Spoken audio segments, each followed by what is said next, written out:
Una po sa lahat ay magandang gabi po sa ating lahat, no? Tanong ko lamang sa iyo, no? Mamili ka dito sa tatlo na ito. Pag-ibig, utang sa pera, o kamatayan. Sa tingin nyo, ano ba ang pinakanakatakot dito at bakit? Pakiramdam ko po ay mas nakakatakot ang utang na pera. Dahil kahit anong gawin mo, sisingilin ka sa utang mong pera. Ang pag-ibig hindi nakakatakot. Ang kamatayan hindi nakakatakot. Pero ang nakakatakot ay ang pagkautang mo sa pera. Dahil kapag hindi mo ito nabayaran, ay tsak na sisingilin ka. Tama. Sa tingin mo, kinakailangan ba talagang pera dito sa buhay na to? Kailangan natin ng bukod sa kailangan natin ng pera dahil ito ay parte ng ating mga pangangailangan.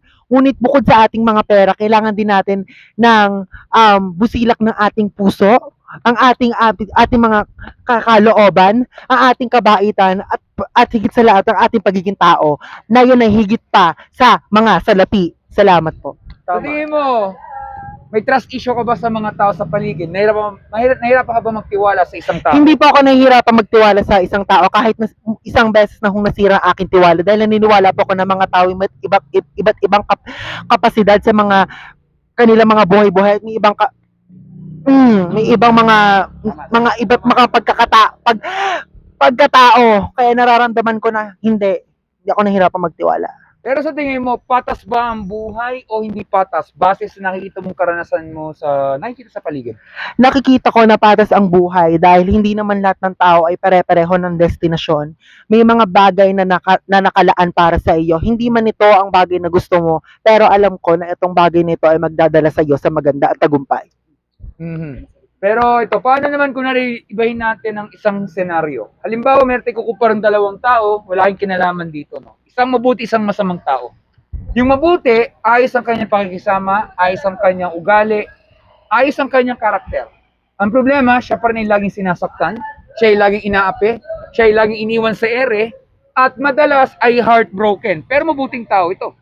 Versus yung masamang tao, masama na yung ugali, kitang-kitang pagiging masama, at madalas ay may mga jowa pa yan kahit red flag na, at ang ginagawa nila ay sinasaktan nila ang mga mabubuting tao na wala namang kalaban-laban. Sa tingin mo, napapansin mo ba yan sa totoong buhay ang ganyang trato na yan? Opo, Bakit napapansin ko ito. Ngunit siguro kaya ako ito napapansin ay dahil sa kanilang mga pagkakaiba't iba sa kanilang mga kinagisnan sa kanilang buhay.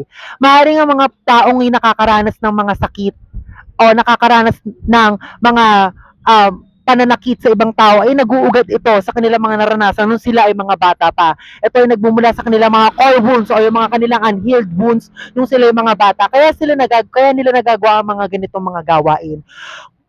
Yes, tama po. Naawa ka ba sa mga mabubuting tao? Naawa ako sa mga mabubuting tao pero hindi ako naaawa sa kanila at the same time dahil naaawa ko pag sila ay nasasamantala, ngunit hindi ako naaawa kapag nabibigay nila ito sa tamang paraan dahil ang kabaitan po ay dapat ginagamit sa tamang paraan. Pero sa tingin mo, dapat bang mahalin ang mga mabubuting tao? Dapat mahalin ng mga mabubuting tao dahil ito ang kanilang karapatan. Dahil karapatan nilang mahalin, karapatan nilang makita, karapatan nilang pahalagahan at una sa lahat at higit sa lahat, karapatan nilang makita bilang isang tao. Tama. Pero ito kasi yun, di ba lahat tayo tinuruan, kung ikaw ay magiging mabuti ka sa kapwa mo tao, wala kang magiging problema sa paligid. Kasi nakikita nila maganda ang pakikitungo natin. Pero sa panahon ngayon at sa henerasyon na dumating dito, mukhang baliktad. Ang pagiging mabuti ay naging masama sa lahat-lahat. At ang pagiging masama naman ay parang normal na lang sa lahat-lahat. Napapansin mo ba yun? Napapansin ko yun sa kahit anumang aspeto dahil hindi naman lahat ng tao ay perpekto. Tayong lahat ay mga may sarili-sariling dinadalang problema at tayong lahat ay problema dito sa mundo. Ang ating magagawa lamang ay kung paano tayo makakagawa ng isang makabuluhan na panibago o differences na makakapagpabuti sa atin bilang isang individual.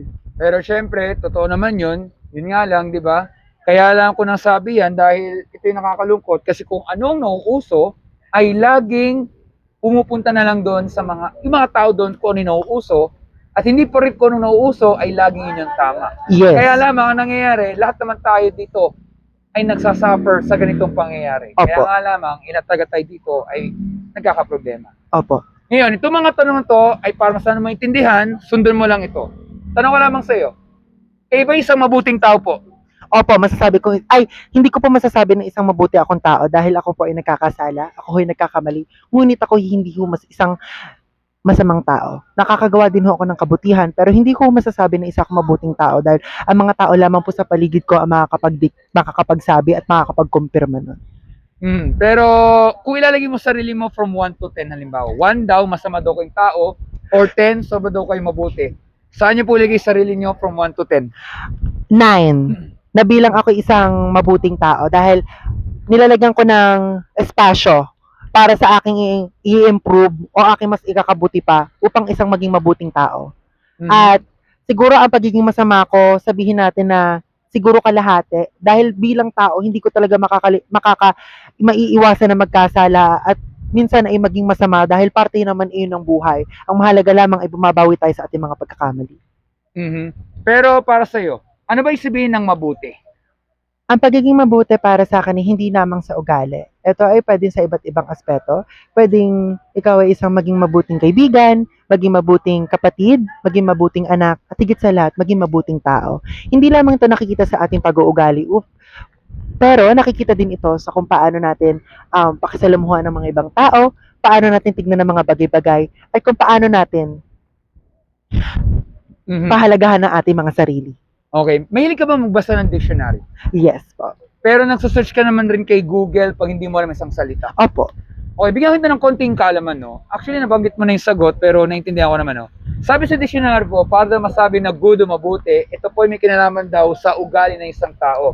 Dapat daw walang ginagawang masama, wala ka daw ginagawang krimen, at wala ka daw sinasaktan na tao kahit sanggol. Kung tama talaga ang sinasabi ng dictionary, tingnan natin kung tama talaga ito. Halimbawa, kayo po ba'y nakapagsinungaling po sa tanan ng buhay niyo po? Nakapagsinungaling ka? Opo. Yun nga lang, problema, lahat po tayo talaga ay guilty kasi talaga na tayo ay nakapagsinungaling talaga. Tama. Teka lang, okay ka lang ba natatamaan ng ulan? Opo, biyaya yan ng Panginoon. Biyaya ng Panginoon Diyos. Sige, ganito. So tingin mo, kayo ba'y nakapagnakaw ng kahit anong gamit sa tanan ng buhay niyo po? Mapalapis, ballpen, barya, Opo. kahit ang halaga pa yan. Opo. Kahit pangungopia. Opo. Hindi ko po yan itatanggi. Opo. Yun nga, yung kunyari, imagine mo kunwari, nandiyan yung police station sa di kalayuan, sa totoong buhay, kubos po tayong lahat. Opo. Kasi doon pa lamang ay may trust issue mga tao, bakit natin nagagawa ang maliit na bagay? Opo. Kaya nga lang, lahat tayo dito ay guilty. Pero ito po, kayo ba'y nakaranas na magalit sa isang tao? Opo. Nawawala ba ang stress mo pag nagagalit o hindi naman po? Hindi nawawala ang aking stress. Pero mas pinipili ko na lang hindi pansinin o dedmahin dahil mas lalo lang ako maapektuhan. Pero syempre, halimbawa, kunwari sinasaktan ka, kunwari isang tao, no? Syempre, kalau ko man sabihin hindi ka nasasaktan, pero sab ng puso mo, parang gusto mo nang manuntok o manampal ng tao. Totoo po. Pero hindi mo talaga siya gagawin, kundi sa isip lamang. Totoo po. Kaya lamang, may sinasabi po na hindi man tayo kailang pumatay ng tao, pero nakapatay naman tayo ng masasakit na salita. Kaya Tama. nga lamang, lahat taga tayo dito ay guilty. Opo. Pero ito po, nagagamit yung minsan ang pangalan ng Panginoon sa walang kabuluhan. Minsan naglalakad kayo, bigla kayo nadulas, na pa-OM, alam niyo na po yun. Opo. Tanong ka lamang, mahal mo ba ang nanay mo? Mahal na mahal ko ang aking nanay. Halimbawa, kunwari, ikaw ay nagpapalipas ka ng oras dito, medyo mabasa nga ang lugar, kunwari, wag naman sana bigla kang nadulas. Instead na pangalan ng Panginoon, ang nabanggit mo ay pangalan ng nanay mo na wala man siyang kinalaman, nadulas ka na lamang dito. OM, insert mother's name. Okay lang ba yung banggatin lamang, panggulat lamang? Para sa akin, kung akong gagamit nito, ay siguro magagamit ko ito, pero hindi ko titignan as isang bagay na masama dahil hindi ko to intention na sabihin para insultuhin o gamitin ito sa vain. Dahil nabanggit ko lamang iyon dahil siguro I am seeking for her guidance o ang kanyang gabay na sana sa susunod wag na ho akong matalisod o madapa. Pero pamilya kayo, minsan yung mga ibang tao, pag bigla na lang nadudulas na ng dila nila, nababangit. Opo, bigla na lang. Kasi nasa, ano na po yan, parang namulat na po tayo sa ganyan. Tuwing lagi natin tinatawag ang Panginoon kapag may nangyayaring mga hindi ka magaganda sa bagay natin, ay, Diyos ko, Panginoon. Parang ganun po. Yun. May naintindihan ko naman yun. Pero Opo. ibang tao, pag sinasabi po nila, hindi nila kaya sabihin yan dahil una, para daw nakakabastos or Opo, nakakadisrespect. nakakabastos. Parang hindi talaga natural yan. Kaya lamang, kaya hindi natin madalas yung ginagamit yan dahil mahal natin mga loved ones natin. Opo. Nirerespeto natin sila, pinapahalaga ng pangalan nila, kaya hindi talaga natural yung gawin yan. Pero sana, gayon din yan sana yan sa Panginoon. Kasi naririnig mo minsan, nahulog ang cellphone, minumura nila kagad yung Panginoon. Or kunwari, nahulog lang isang bagay. Ang tawag kasi doon ay blasphemy o pambabastos Opo. na kung saan nagagamit sa walang kabuluhan. Tama. Kaya lamang sa ito, halos lahat taga tayo dito ay Guilty. Ngayon, lilinawin ko po sa inyo, hindi po to paninira, hindi po to panguhusga. Ito ba para malaman kung tayo po isang mabuting tao. Sa tingin nyo kaya, kung tayo po mamamatay, hindi to pananakot, at haharap tayo sa tinatawag na judgment day sa Panginoon. Sa tingin nyo kaya, kayo ba ay guilty o innocent po kayong tao? Ako po isang guilting tao. Sa tingin mo, saan kayo pupunta halimbawa pag kayo namatay? Sa langit ba kayo pupunta o sa impyerno? Tanong lamang po. Siguro sa aking mga nagawa, sa mga nakalipas na taon, habang ako'y namumuhay, masasabi ko na hindi ako karapat-dapat na umakyat sa langit. Pero ako'y isang tao at ako'y isang mahal ng Diyos. At pipilitin ko na gumawa ng kabutihan, ng hindi kasamaan, upang maging karapat-dapat para sa kanyang kaharian. So, sa madaling salita, maaaring sa impyerno. Maaari po. Pero nag-aalala ka ba doon? Hindi po ako nag-aalala. Dahil kung ano man ang nakalatag para sa akin, ay tatanggapin ko. Dahil alam ko na ilalagay ako sa lugar na kung saan ako nandoon. Pero syempre, karang ganito lang yan. Kunwari isang kriminal, halimbawa, ang kanyang ginawang krimen ay nagnakaw siya ng pera sa bangko. Nung siya hinuli ng mga pulis at siya dinala sa korte, ito po ang sasabihin niya sa judge. Judge, ako po ay nagkasala sa pagnanakaw, inaamin ko po yun. Pero bagamat alam ko pong pwedeng maging hantungan, pero alam ko naman pong ilalagay nyo rin po sa mabuti na kalagayan pa rin, sa kakabuti pa rin, or baka naman po hindi naman siguro sa kulungan kasi alam ko naman na agawin ko pang sarili ko ng mabuti at ng maayos. Subalit itong sasabihin ng judge sa kriminal. Bagamat kailangan mo talagang ayusin ang sarili mo, pero kailangan niya pagbayaran, kailangan pa rin siya talagang itapon pa rin sa kulungan. Tama po ba? Opo. Ngayon, yung sinasabi ko po kasi sa inyo ay parang ganyan din ang sinasabi ng Bible. Sabi kasi sa Biblia, ang mga tao nagsinungaling, nagnakaw, nagtanim ng galit, at iba po mga nagawang kasalanan, magaan o mabigat, ay walang makarating sa langit. Hindi makikita ang karyan ng Diyos kung hindi itatapon po sa nagabagang apoy o impyerno. Tipin naman tanong ko lang sa inyo. Kayo ba'y nag-alala na maaaring kayo po ay sa hell mapupunta, pero hindi lang po kayo, lahat po tayo, kasi may nagawa tagatang kasalanan sa harap ng Panginoon. Kayo ba'y nag-alala po ba dito? Kaya hindi po ako nag-aalala. Dahil alam ko ho na ang Diyos ay nandun pa rin para gabayan tayo. At alam ko na hindi tayo ilalagay ng Diyos sa kapahamakan. Na kahit ano maging kasalanan natin, tayo isang tao pa rin na nagkakasala. At sa kanyang paningin at sa kanyang kaharian, tayo'y iisa. Tayo'y nag-iisang kanyang anak. Okay. Meron isang tanong na ibibigay ko na for sure, masasagot mo naman to. Ang Panginoon ba'y nagsisinungaling kailanman? Hindi po. Bakit? Dahil hindi siya nagsisinungaling sa atin. Bakit? Dahil siya ang ating Panginoon. Wala siyang ibang ginawa kundi tayo protektahan, iligtas. Kaya alam ko sa aking sarili na hindi niya tayo ilalagay sa kapahamakan sa pagsisinungaling. Dahil alam niya kung ano ang para sa atin. Alam niya kung saan tayo nararapat. At hindi niya magsinungaling dahil hindi niya kayang ipahamak ang buhay ng kanyang mga anak, which is tayo. Okay, well, totoo naman po yun, no? Kasi kung ang Panginoon po ay nagsisinungaling, wala na pong kaayusan ang mundo na to. Tama. Wala po tayong salitang perfect na ito po ang magiging role model ng Panginoon, hindi sa atin. Kasi tayo po hindi talaga perfect. Tama. Kaya nga sa dictionary po, sa tinatawag na etymology or kasaysayan ng isang salita, ginamit po ang perfect bilang karakter sa Panginoon. Perfect ang kanyang pagkalikha. Kahit ba umuulan, bumabagyo, lahat yan ay perfecto niyang ginawa kasi may kadahilanan. Subalit, hindi natin pwedeng gamitin ang perfect, kaya nga may salitang imperfect. Kasi tayo po ang nararapat talaga na hindi tayo perfecto. Kaya lamang, ang una, ang Panginoon po, yes, hindi siya nagsisinungaling, hindi siya ang promotor ng kasalanan, kundi tayo, at hindi siya nang tutukso na gumawa tayo ng kasalanan. Sino ang tutukso? Tayo po ang gumagawa. Wala na po talagang hinangad ang Panginoon kundi kabutihan at magbigay ng babala para hindi tayo mapahama. Subalit, whether we like it or not po, ang Panginoon po ay hindi lang siya basta mapagpatawad. Yun nga lang, galit din po siya sa mga kasalanan at makasalan tulad natin. Meron pong justice. Kaya ano man po mangyari, whether we like it or not, impyerno po ang naghihintay sa atin Opo. at talagang ito ang hustisya. Opo. At whether we like it or not, bagamat biglaan lang itong interview na to, and maaaring personally namumukhaan ko na kayo talagang alam na natin po ito, pero still, wala po masamang intention. Ako'y nagmamalasakit lamang, Tama po yan. regardless kung nung panahon pa ito. Tama. Kaya Biyaya to ng tanong Diyos. ko lamang sa'yo, mahal mo ba sarili mo? Opo, mahal ko ang sarili ko dahil hindi ako magiging ganito kabuong tao kung hindi ko humahal ang sarili ko at pinabayaan ko ang sarili dahil naniniwala ako na walang iba magmamahal sa sarili mo kundi ikaw. 100% sure na mahal mo sarili mo? Opo. Kahit may nagawa kang kasalanan, mahal mo pa rin sarili mo. Kahit may nagawa akong kasalanan, mahal ko ang sarili ko dahil pinipili ko ang sarili kong patawarin ang sarili ko, mahalin ang sarili ko dahil sa huli, ako at ako lang ang kasama ko. Well, totoo naman po yun. Kasi given naman po, may mga tao kasi pag may nagawang kasalanan, feeling nila wala na daw silang kwenta. Opo. Some people, they will point out, madidepress sila. Iba, magpapakamatay na lamang. Not to trigger ha, pero yun kasi nakakalungkot.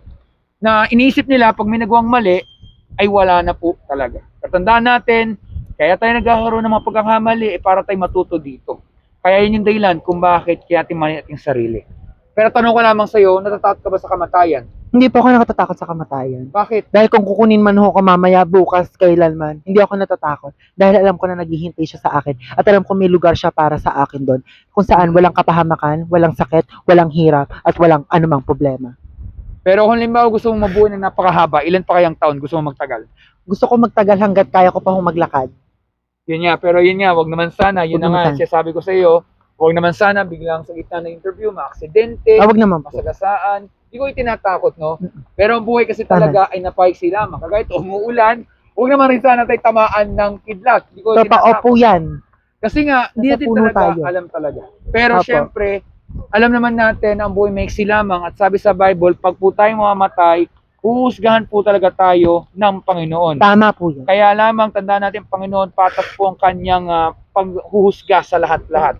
Hindi lang ako, pati ikaw, lahat po. Opo. Regardless kung mayaman ka, mahirap, Pilipino ka, kahit anong nationality mo, lahat po tayo ay yuyuko sa harap ng Panginoon. Kasi ibig sabihin lamang po, kailangan natin tanggapin kung ano ang magiging hustisya niya sa lahat-lahat. Bagamat nakapag-alala dahil hell ang naghihintay po sa lahat, pero pwede po magbagong lahat-lahat kung narinig natin ang isang napakahalagang salita. Tama po yan. Narinig yung salitang mercy? Yes. M-R-C-Y? Ano Yes. sa Tagalog? Kaawaan. Ikaw ba nahingi ng awa sa araw-araw? Yes po. Kapag sabi kasi nating awa, yan ay paghingi ng tulong sa Panginoon. Yan yung Apo. inaamin mo ikaw ay mahina, inaamin mo ikaw ay makasalanan, at ikaw ay nagpapakumbaba sa harap ng Panginoon. Hindi po kahinaan sa harap ng Panginoon ang paghingi ng awa sa Kanya. Pagpus, yan ang kailangan natin para hindi tayo mapahamak. Oo, umuulan na po tayo dito sa oras na to, pero hindi mo napapansin, wala naman talagang bagyo. Kasi nagdana yung mga bagyo, di ba? Opo. Imagine mo kung walang mercy yan, siguro patay na tayong lahat. Tama po. Super typhoon, Tinanggal na yan. lindol na, baka Yes. wala na tayo sa mundo na to, Totoo burado po. na. Pero tandaan mo, dahil sa awa ng Panginoon, binibigyan pa tayo ng chance. Imagine mo, hindi lang 1 or second chance eh. Marami na. Ganon Tama po. ka-patient po ang Panginoon sa Tama atin, po yun. na sana huwag natin masayangan ang mga mercy niya Tama kada po. umaga. Tama po yun. Kasi pag tayo humingi ng mercy, alam ng Diyos, yan ang magiging pag-asa natin para hindi mapahamak. At pag Tama. nangyari yon, eto na po yung tanong. Ano ba ang ginawa ng Panginoon sa ating lahat upang hindi tayo tapon sa impyerno at tayo ay makalis po sa Judgment Day? Ano ba ang ginawa ng Panginoon sa ating lahat-lahat? Tayo po ay niligtas niya sa mga kapahamakan. Naniniwala ka doon? Opo. Yun yan. Tayo pong lahat ay makasalanan, di na sa Pilipinas, pati sa buong mundo. Tama po ba? Opo, lahat. Pero yun nga, ang ginawa po ng Panginoon sa Kristo, binuhos po yung kanyang buhay, hindi lang po sa inyo, sa ating lahat-lahat. Wala siyang ginagawang masama, gusto niya magmalasakit. Pero ano nangyari sa kanya nung siya ay nagkatawang tao si Jesus? Siya ay tinorture. Siya ay tinorture, siya ay pinahirapan, at siya ay crucify, pinako sa Yes. krus. Pero dahil lang po sa pagbabahagi lamang ng Kanyang katotohanan. katotohanan. Pero siya ay nabuhay sa pangatlong araw dahil siya rin naging Diyos, kung saan nabayaran ang kasalanan sa sanlibutan. Yes. Na kung saan dahil sa kanyang ginawa, matagal na pong natalo ang kasamaan at kasalanan. Na kung saan para mabayaran po ang kasalanan, ay wala yan sa mabuting gawa dahil nabayaran po sa kanyang dugo at ang kanyang katawan. Para tayo maligtas, wala yan sa mabuting gawa. Dahil ang kaligtasan ay galing lamang sa biyaya ng Panginoon. At naibinigay ang Panginoon na dalawang mahalagang na bagay. Una, Narinig yung salitang repentance? Opo. Ano po sa Tagalog nun? Repent. Alam ko po yung thought. Nakalimutan ko lang po yung mismong Di meaning. ba sure, sirit na. Sirit na. Pag sabi mo ating repentance ay pagsisisi, Pagsisisi. sa Yun. kasalanan. Pagsisisi. Regret. Okay, ganito Yun, yun. repentance. Pag ikaw ay nagkasakit, di ba gusto mong gumaling? Sa tingin mo, pag ikaw nagkasakit, mapunta ka ba dito sa lugar na to? Hindi po. Di ba? Kasi kapag ikaw nagkasakit, gusto mo laging gumaling. Opo. Kapag tayo may nagawang kasalanan, talikuran, pagsisihan, at babaguhin ating kaisipan. Yan yung sabihin ng change your mind. At ang pangalaw po ay ang pananampalataya or faith kay Jesus Christ as Lord and Savior. Pag nagawa natin yung dalawang bagay na yan, repentance and faith, ay pwede rin patawarin ng Panginoon, bibigyan tayong bagong puso at isipan, at higit sa lahat po, anuman ang pagsubok na pinagadaan natin, meron pong pag-asa. Hindi sa mundo na to, kundi sa Kanya lamang. At dahil doon, meron pong buhay na walang hanggan. Hanggan. So, bago pumalis, manalaman ba sa tanong lamang, sa tingin nyo kaya, sa likod na dumating ang matinding mga pagpulan at ganito, sa tingin mo nagsasabi kayo ang totoo sa tinapag-usapan po? Oo naman po. 100%. At Pero pag- galing sa aking kabutur-buturan ng aking kapusuan. Pero pag-iisipan nyo po ba ang tinapag-usapan po? Yes. Malaking tulong ito sa akin na at knowledge na aking madadala. Sa tingin mo, ikaw ba may Bible sa inyong bahay? Yes, pa madami. Nakakapagbasa ka ba? Madalas na po, may mga favorite lang po. May mga gusto lang po akong verses. Okay, ganito lamang yan. Pag ikaw ay nagugutom, anong gagawin mo? Magdasal. Pero syempre, pero isipin kaya mong kumain na araw-araw kasi kung hindi, Yes. magkakasakit ka. Pag nagkala ko, pag bago kumain, pag Pero tama nagugutom, naman, sabihin, kakain. Araw-araw. Yes. Kasi kung hindi, magkakasakit talaga tayo. Totoo. Yan din po ang Bible. Pagkain yan sa ating spiritual. Tandaan natin, para tayo isang maging malusog na tao, hindi lang yan sa physical, hindi lang yan sa mental, hindi lang yan sa emotional, at hindi lang yan sa social. Kasama din po ang spiritual. Apo. Nakakalimutan kasi ng maraming tao ang basic foundation ng isang tao. Kaya pag hindi tayo nakapagbasa ng kanyang salita, maaari tayong maligaw ng landas. Sino ba ang kalaban natin? Hindi po tao eh. Tukso Tukso. at kasalanan. Yes, tama Kaya yan. yun yung dahilan kung bakit po kailangan natin ang salita ng Panginoon para hindi po tayo naliligaw ng landas. Yan yung dahilan kung bakit tayo dapat nandito sa mundo na to ay para makilala natin ang Panginoon at siyang malugod natin habang buhay. Bilang pagkatapos po, ang masamang balita, walang mabuti sa atin, wala talaga, kaya from 1 to 10 Tama, walang sabi mabuti nyo, sa atin. negative po ang grade natin. Kasi bagsak talaga tayo sa harap ng Panginoon. Totoo po yan. Di wala talaga mabuti sa atin. Yes, opo. Pero ang mabuting balita, bagamat may hell, marami namang maliligtas. Opo. Hindi nga lang po lahat. Lahat. Siyempre maganda po kung kayo po ay kasama sa libro ng buhay ng Panginoon, kung talaga po tayo ay nagsisi po talaga sa kasalanan, yun yung repentance, at nanampalataya or faith kay Jesus Christ as Lord and Savior. Pag nangyari yung dalawang bagay na yan, ay pwede tayo patawarin ng Panginoon, bigyan tayong bagong puso at isipan, at higit sa lahat po, ano man ang pagsubok na pinagadaan natin, meron pong pag-asa. Hindi sa mundo na to, kundi sa Kanya lamang, at dahil doon meron pong buhay na walang Hanggan.